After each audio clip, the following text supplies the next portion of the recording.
The coldest night of the winter season is here, and we actually had reports of sleet and wet snow today, certainly on Long Island. We'll find out from Joe Rayo whether he was blessed with some sleet or wet snow shortly, and we will talk about the fact that it was bound to happen eventually. 8 weekends in a row where it's rained on at least one day. Well, looks like nine won't happen. That we may actually have a weekend where it doesn't rain on either day. And we will discuss that in just incredible detail tonight on the Joe and Joe Weather Show. All Saints Day, the 1st of November. Brought to you by Tempest by WeatherFlow. Get the revolutionary Tempest weather system, and you too can join the fastest growing observing weather network on the planet. The link to the Tempest by WeatherFlow website is on the descriptor to this video, and I'm about to pin it to the top of the chat board. If you decide to make a purchase from our affiliate of any item, be it this or any of the other wonderful gadgets and gizmos that they have, be sure to use the referral link and the coupon code I want a weather station. Because if you do that, Mr. Rayo, what do they get? I do believe that if you do all of that, you will get 10% off. Yes, that is correct. The 10% off. And there we are. People, 10% off. So get your revolutionary weather station from Tempest ASAP if you don't already have one. Makes a wonderful Christmas gift, especially if you have science-minded youngsters. So yeah. Anyway, did you or didn't you? No, as far as I could see, and as far as Renata could see, of course, we might have been asleep when it happened, but we didn't see any snowflakes. But I do know that our good friend on the chat board, Dennis Cassia, in Southwest Connecticut, did, in fact, see snow. In fact, he was bitterly complaining about it. And they also had snow up in Vermont, up in Springfield, Vermont, where the annual Stellafane Astronomy Convention is held, because they have a camera that we could look at the grounds at any time. And sure enough, the clubhouse was covered in white this morning, as well as the grounds. So some folks got their first snowfall or saw their first flakes, but we did not, at least up here in Putnam Valley. Well, Bill Goodman in central Long Island saw wet snow and sleet, and my friend Mike Panici, who's on the South Shore in central Suffolk County, also he saw sleet and sent me a video, and there were some wet snowflakes in there, and a few other people reported. Also saw some shots of accumulating snows in I think it's Gloucester, Massachusetts, and not as opposed to Gloucester.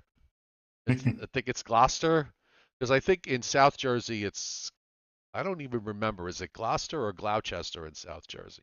I don't remember. Anyway, they had it. So there. So the well-advertised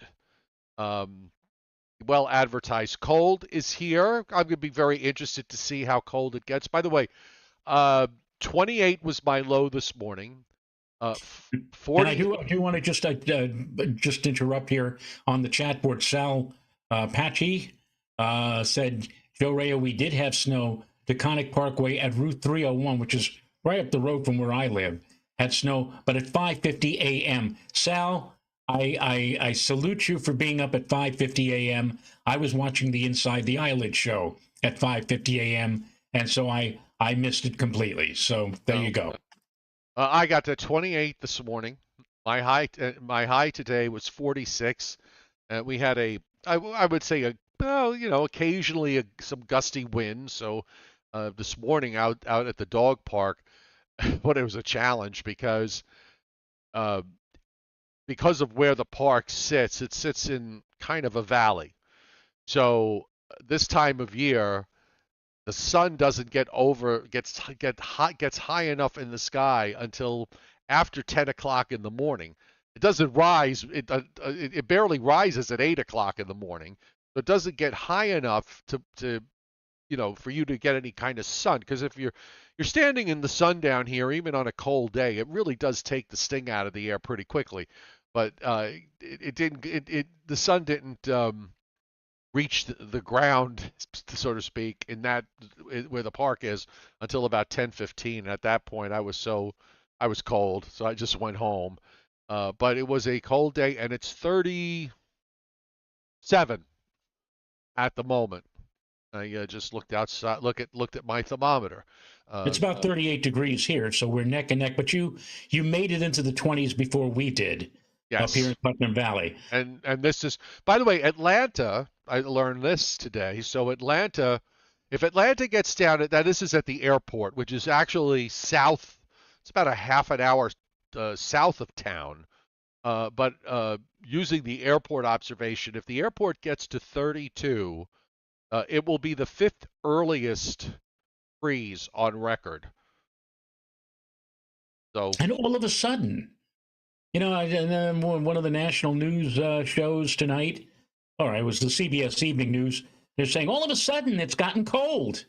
It's and if you think about it, yeah, because last week we were basking in temperatures in the 80s, and here we are now looking at many places in the United States, especially the central and eastern states, that are seeing below normal temperatures. And tonight, I think even we here in Putnam Valley will drop into the 20s by daybreak tomorrow morning. So, yeah, it got cold really quick. It just turned on a dime. well, it's flip a switch season. Yes. You flip us. It's like March. March is another month that's in what I would call flip a switch season, where it just suddenly you get you're very you could get you'd be very cold, and then all of a sudden you're not very cold. It's the exact opposite. But it is a cold night up and down the East Coast. I mean, I'm just looking at it. I'm going to bring it up on the screen here so we could all, you know, revel in the joy of all the cold air. I'll be curious to see if the big cities, Washington, Baltimore, Philadelphia, New York City, if they get down to 32 tonight. I think Boston will. And my guess is maybe Philadelphia, the other three will. I'm not so sure. It depends on where you take the op from New York City. LaGuardia probably will be like 4 degrees higher than everybody else.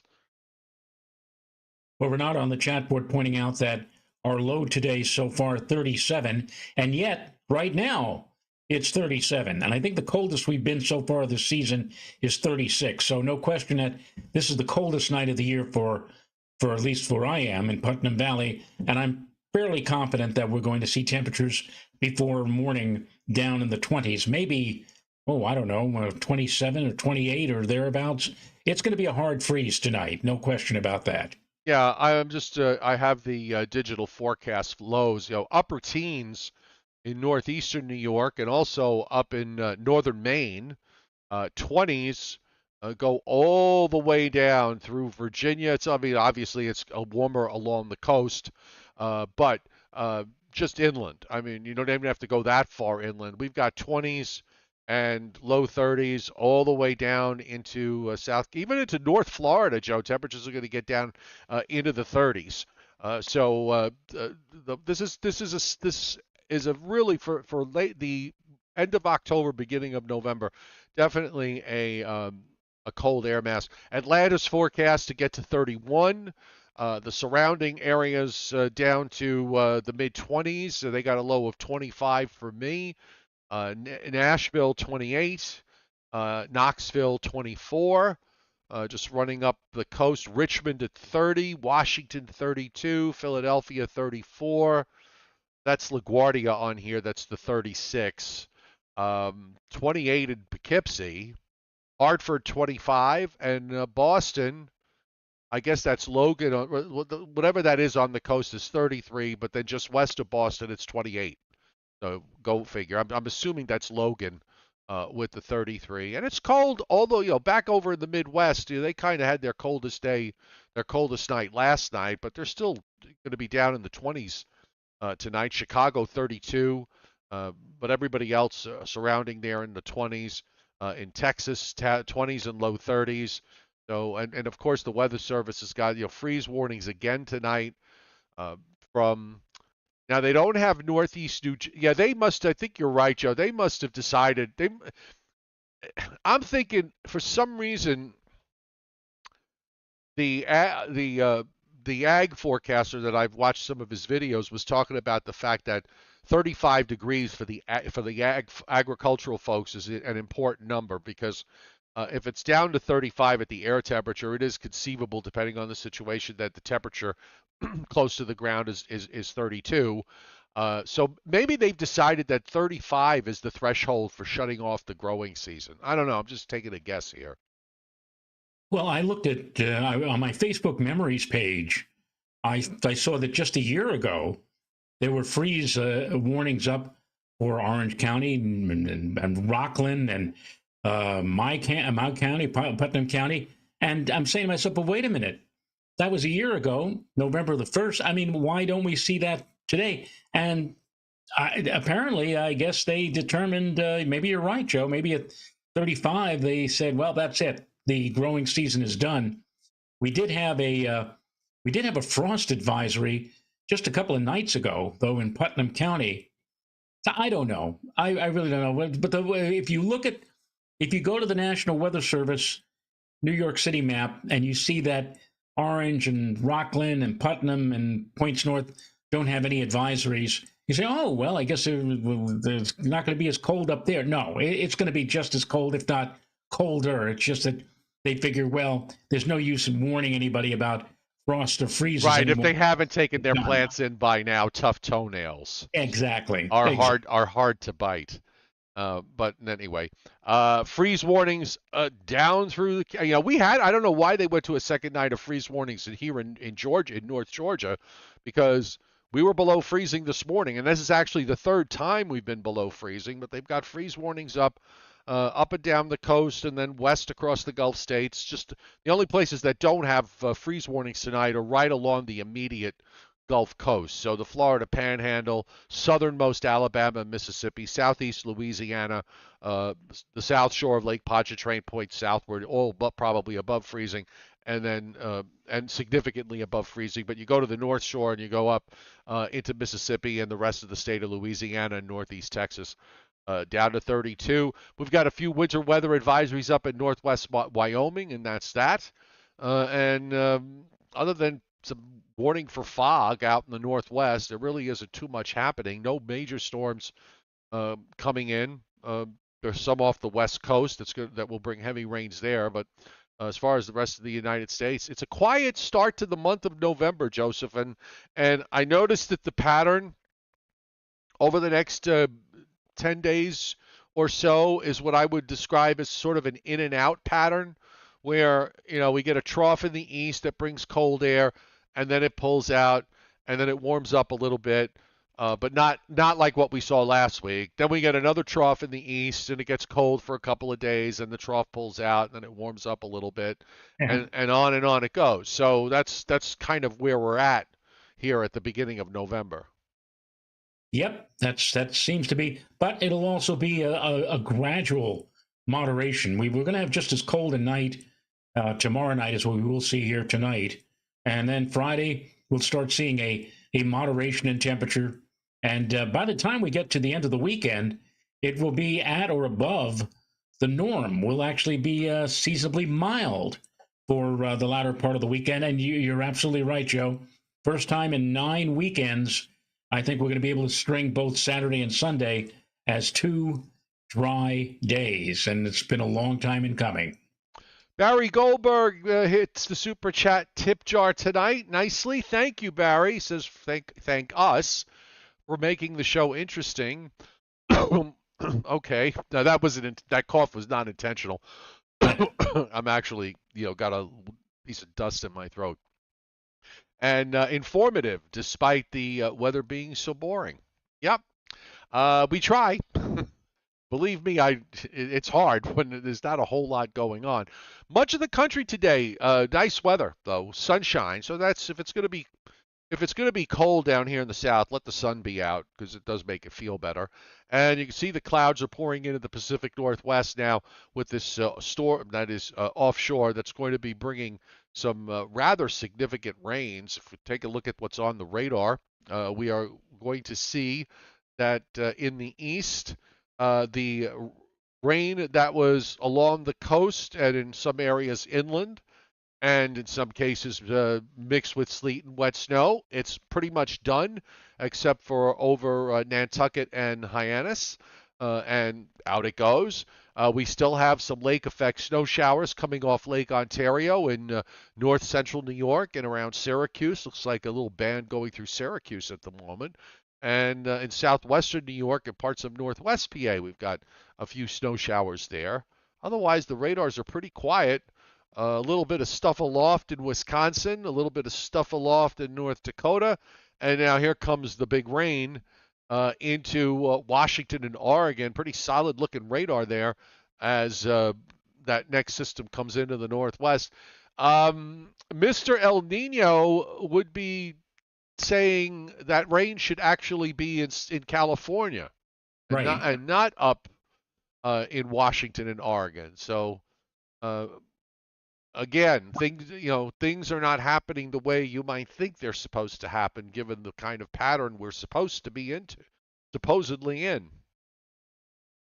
Yeah, well, maybe it might be better if instead of just looking at ENSO forecasts and just doing, traditional El Nino or La Nina forecasts for the long range, maybe it might be better if NOAA just simply used a Ouija board. Well, you know what, Joe? And I've argued this for how long now? It's what's the point? And, if you're going to do a forecast, you're going to simply pull out, look at the status of the uh, the Nino status and just decide, okay, it's La Nina. Then you just put this boilerplate forecast up. Okay, it's El Nino, and you put this other boilerplate forecast up. Can we have a little bit of Can we have a little bit of insight? I mean, David Tolerus came on at least and gave us insight when he was talking with his forecast. At least he justified what he was saying with some supportive, what he regarded as supportive evidence, and on a lot of it I tended to agree with him on. But yeah, I mean, put some effort into it, and not just go boilerplate. That's a good term. I'll have to remember that. Boilerplate, And just boilerplate, yeah. yeah, or template. Template is probably that's a good word. Template. Yeah, yeah. Ken Musillo hits the tip jar. Thank you, Ken. Most appreciated. One of our regulars here on the Joe and Joe Weather Show on the chat board. And if you'd like to join the chat board, all you have to do is subscribe to my YouTube channel, and you too can become part of the conversation. What I mean by that is you can join the conversation. You won't be the subject of the conversation unless you say something that ticks me off. But no matter. We are on Sunday through Thursday at 7:35. The clocks go back an hour on Sunday, which means our Sunday night show will be at 7:35.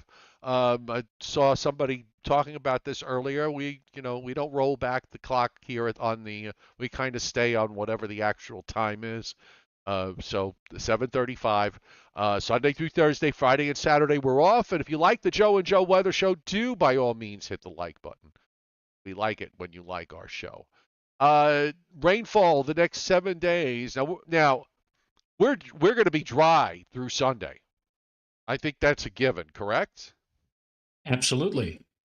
Which means our 9 weekend streak of rain on at least one weekend day, which has probably been the story for much of the East Coast, will be coming to an end because much of the East Coast, if not all of it, may wind up being dry this weekend.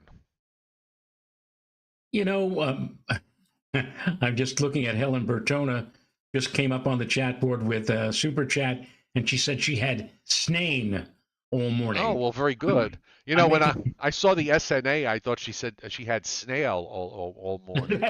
No. Not the kind of cuisine I would get involved in. But thank you for hitting super chat. I assume that Helen means that she had kind of a mixture of rain and snow. Yes, I do. I'm okay with that because that actually is sort of how the ob is written. I do not like. I don't know about you, Joe, but when I've seen people use the term white rain to describe snow when it's like, I don't know, 32, 33, I don't like that. You mean the shampoo is falling from the sky? Yeah, I exactly right. White rain, it holds even in the rain. Remember that one? Indeed. Big rains, though. Look at the Pacific Northwest getting absolutely clobbered with rain over the next 7 days. It's a series of systems will be coming in. We're talking 5 to 10 inches or more in some places from just north of San Francisco, going all the way up beyond Seattle, and then up the southwest coast there of Canada, of British Columbia, Vancouver Island. I mean, just absolutely being pummeled with rain. You're Unfortunate. absolutely Go you're ahead. absolutely correct. And this is and if we are indeed in a moderate to strong El Nino pattern, as we have been hearing about week after week after week, all of that red and orange that you see there should be, as you pointed out, Joe, shifted. It should be shifted about 500 or 600 miles to the south, and it should be California that is ground zero for heavy duty rainfall, and they're not. This is No, and it's been bone dry across the south and southeast. It's only rained at my house here 3 times in the last 65 days. And we're talking like if you add up those three rainfall days, probably you couldn't even get an inch of rain out of it. Uh, the South is supposed to be, getting clobbered with rain on a regular basis, and that's not happening. Look at the forecast. Minimal, if to nothing at all, over the next 7 days across the entire southern tier. And even when you go north, you have to go. You go up to the Tennessee and Ohio Valley, and we're talking a big whopping quarter of an inch over the next 7 days. I mean, when you have to get to the Great Lakes, upstate New York and New England, where you're going to see 3/4 of an inch or more of precip. I mean, that's just this is not what it's supposed to look like. no, it's not. Brandon Doherty hit the tip jar. Also, thank you, Brandon. Oh, everybody must have worked overtime today. Everybody's hitting the tip jar. Thank you.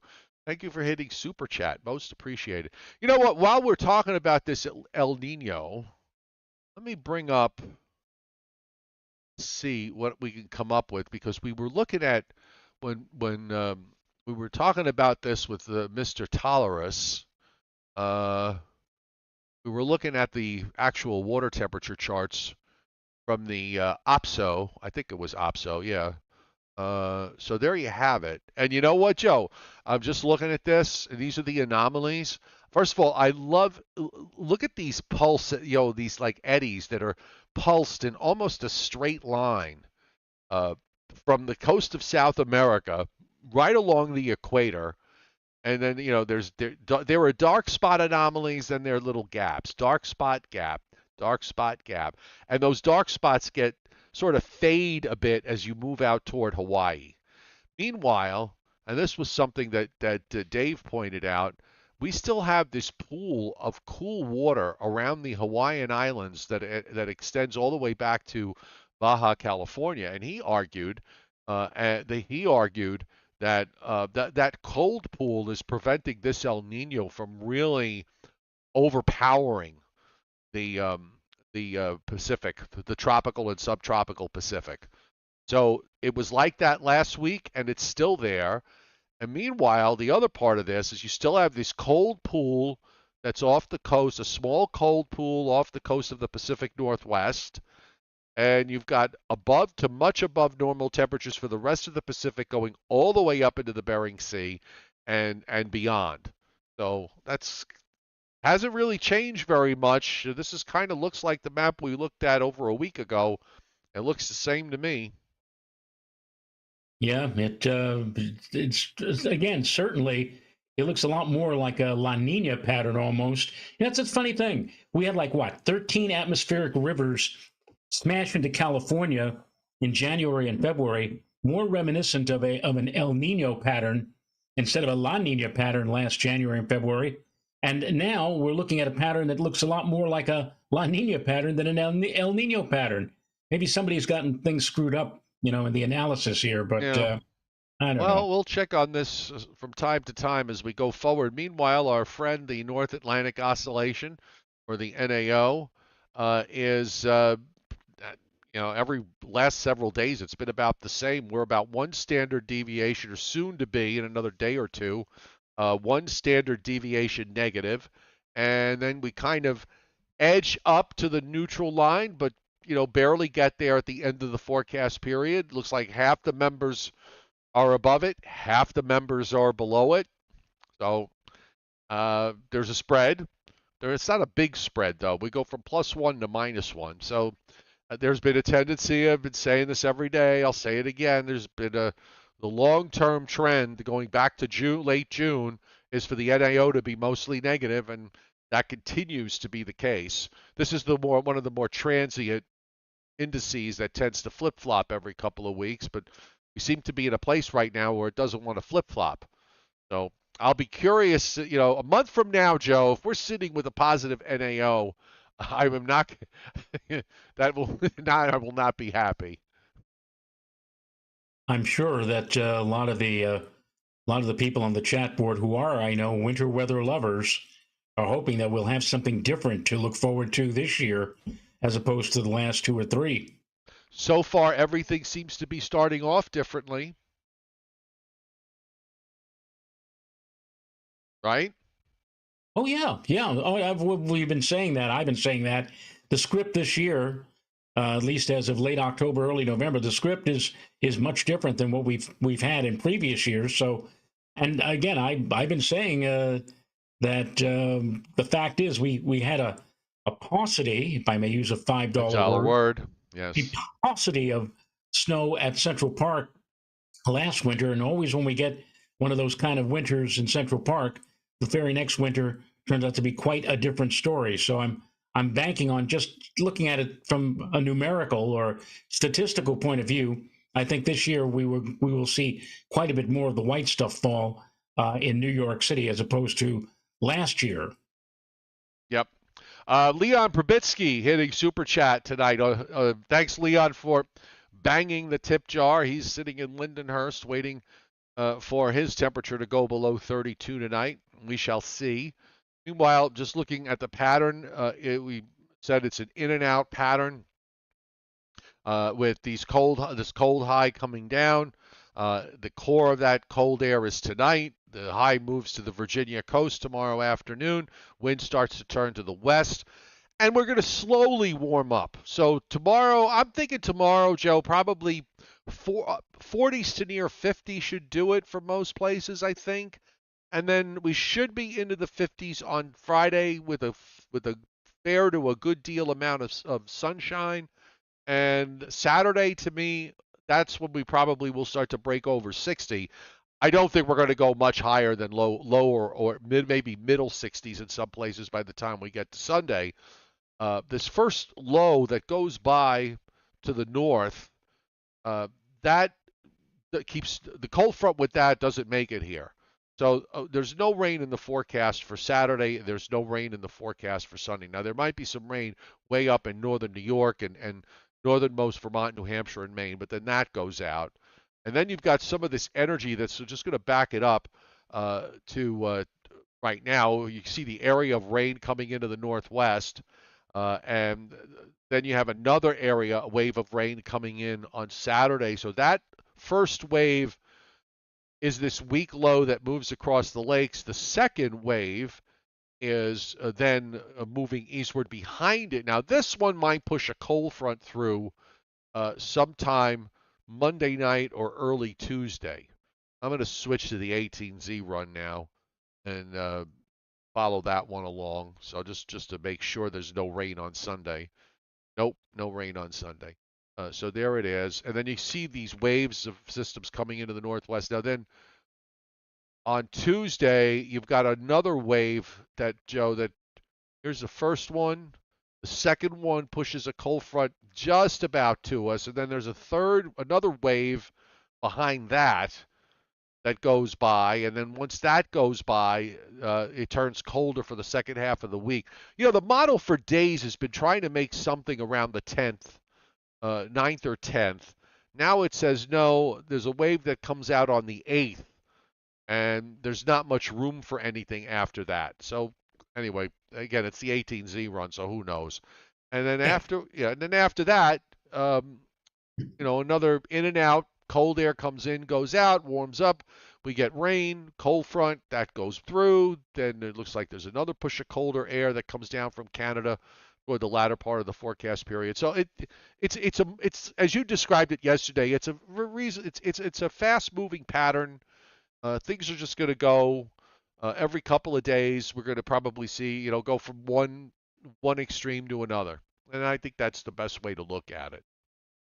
Yeah, and I think the only thing that you could do is just again, you know, and this is why I'm probably not on television because the first thing I would do is to do away with the 7 and the 10-day forecast and go no further than 5. And the pattern that we're into right now is so it proves that point out beyond 4 or 5 days. I mean, what are you going to forecast? Because again, it's such a progressive pattern, fast moving pattern. You could look at the maps, long range, one day, and then all of a sudden, 2 days later, something completely different pops up. So we'll see. We'll see. And at least for all of you winter weather lovers, at least you got your cold weather. Like, at least you got one ingredient to work on or work with or to enjoy. And we'll get you the storm to go with the cold, I'm sure, between now and the end of March. Jacob Mack Mindfulness hitting the tip jar tonight. Thank you, Jacob Mack. Says, loving the cold winter weather. Why did this big cold front not reach South Florida, though, missing those 59-degree nights? Well, I mean, at that 59-degree nights, I'm sure, you got the bearskin rug up over the bed to make sure you stay warm because when you live down south, the minute the temperature gets over, I mean, this is how it was in New Orleans years ago. As soon as the temperature got below 70, the fur coats came out in the in the society areas of New Orleans. And the chairman, Scott Briller, hitting super chat tonight. Thank you, Scott. He said the morning low in Peter Sinks, Utah was 2, the lowest in the lower 48. The only time before northern Maine and only time before only time before the northern Maine and Saranac Lake jump into the competition. Yeah, well, pretty soon. The Northeast usually takes an extra month uh, to uh, to get into the winter weather. That's pretty much how it works. I think we're at about a spot where we normally would be this time of year anyway. It's snowstorms in the in the interior Northeast and around the Great Lakes. Pretty unusual in the early part of November. Not impossible, but very unusual. Give it time. I mean, my God, we're still in the baseball season. I know. Maybe not. Maybe not beyond tonight, but it was. I have not paid any attention. Are they started playing the World Series yet? Or are they still in? Yeah, they're playing. They're still in a playoff round? No, they're playing the World Series. Oh, and who's playing? Tonight is Game 5. Who's playing? Boy, I really don't pay attention, Joseph. Arizona versus Texas. Oh, good. I can't. I hate them both. I don't like them equally. Two teams that barely were able to win more than 80 games this year, but did they at least finish above 500? Yeah, they did, but just barely. All the good teams, the teams that won like 95 or 100 games, they were eliminated like in the first round. Isn't that funny? It's funny how that happens sometimes. It does. It is. Well, anyway. Yeah. Let's go full screen. I made both teams, by the way, have players who the Mets gave up on and sold off in mid-July or continuing a long tradition, correct? Yes, exactly. Exactly. The Mets get rid of them and they blossom. What does that say? I don't know. I have no clue. No. Anyway, I will. I made tonight for the first time. I made fettuccine Alfredo with Alfredo sauce. Oh, wonderful. And shrimp. So I put shrimp in the fettuccine Alfredo. And I have to say it was very good. I did a few tricks that I learned over the years when making shrimp with using some Parm cheese, some Parmigiano Reggiano cheese. Okay, not Parmesan. Okay, Parmesan cheese is not Parmigiano Reggiano cheese. You may call me a cheese snob, but when you've tasted one versus the other, you'll understand what I'm talking about. But anyhow, It was really good. I actually made a big pot full, so I have enough.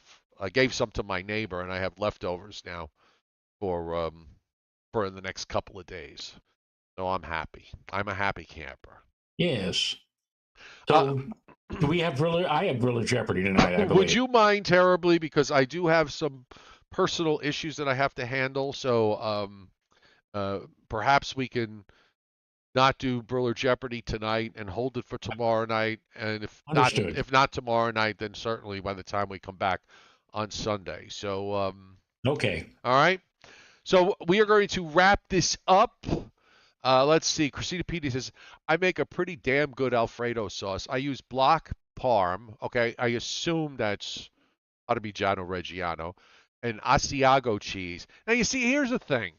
I grew up about as Italian as you could grow up, and we have never had Asiago cheese, never heard of Asiago cheese. So that was that was my thing. But um, all of a sudden, Asiago cheese back not too many years ago became the thing, and I've had it, and I'm not crazy about it. It's okay, but I'm not crazy about it. Um, Yes, Frank Scalera, save me a plate. I just got home. I've been working 16 hours today. I'm starving and having McDonald's. Oh God, I'm sorry to hear that. Really? Oh, Frank, seriously, if you lived near me, I would tell you to come over and I would give you a plate and you could take it home or you could eat it here, whatever you'd like. Um, I'm sorry you had to settle for McDonald's. Let's see. What else do we have? Everybody's talking. Nutmeg is good in Alfredo sauce, just a little, says Ron Sipple /artist. I will give that a note, and the next time I make it, I will try. Brandon Doherty said I made chicken pesto tonight. Now I will going to try making the Alfredo next time. Uh, I'm going to make it with chicken. And I made, by the way, the other day. So I had boneless chicken thighs. So I make baked fried chicken, which is kind of like you're making fried chicken, but instead of frying it, I just bake it in the oven, and it comes out really good. I took a Julia Child recipe and just kind of adjusted it a little bit. I added um, so when you're making it, you get out 3 plates. You put flour in one plate. You put 2 eggs in the second plate. And you put your breadcrumbs in the third. So you're going to flour your chicken. Then you're going to dip it in the egg, and then you're going to dip it in the breadcrumbs. But in the egg, you add 2 tablespoons of olive oil, and then I added 2 tablespoons of brandy, like real brandy, and you scramble it up, and then you start your dipping process. You put it in the fridge to chill for an hour so that all the crumbs stick, and then you throw it in the oven at 400. I throw it in usually at 400 degrees. I have to tell you, adding that brandy was a nice touch. I'm gonna try it on a few other things uh, when I finish with the Alfredo and I have to make some more food for myself. And all of a sudden now the chat board is converted into from weather to cooking. So I don't know if you Pat, want to Pat, continue this. no, Patrick Darcy, shrimp and grits. I've had those the first time I had that uh, when I moved down here. Oh my God, it's so good. Shrimp and grits are good. I always liked grits, but shrimp and grits very good. One of those a restaurant in the town next to me, Hiawassee, that makes great shrimp and grits. Christinapedia says brandy with an exclamation point. I had a meal at Amici's. I've eaten at Amici's. They're very good at Mount Sinai that has a brandy white sauce, and I have to try to make it. It was delicious. Yeah, I was taken. I was taken with putting the brandy in. And Bobby Livingsworth, Joe, says, I really like how you made the pork butt. Yeah, I have a 15-pound pork Boston butt roast in the freezer that's sitting there waiting. I'm waiting to have enough people around to make a 15-pound roast. But it will be made. And yeah, my pork shoulder, when I make pork shoulder or Boston butt roast, I cook it at 200 degrees for 12 hours, and it just falls. I mean, you literally could just take your hands, just pull the meat, just falls apart. You don't even need a knife. It just Just falls apart off the bone. Okay, I'm hungry again. Are you hungry, Joe? I think I'm going to have a cup of soup when I come get upstairs. So Oh, yeah, I already had dessert tonight. Dessert was a peanut butter pie with an Oreo cookie crust that was about a quarter of an inch thick. It was so good. Oh God, it was good. All right, enough of the food. Uh, Thanks for everybody for being here tonight and putting up with me. So we'll see you tomorrow night at 7:35 p.m. Nighty night. good night, folks.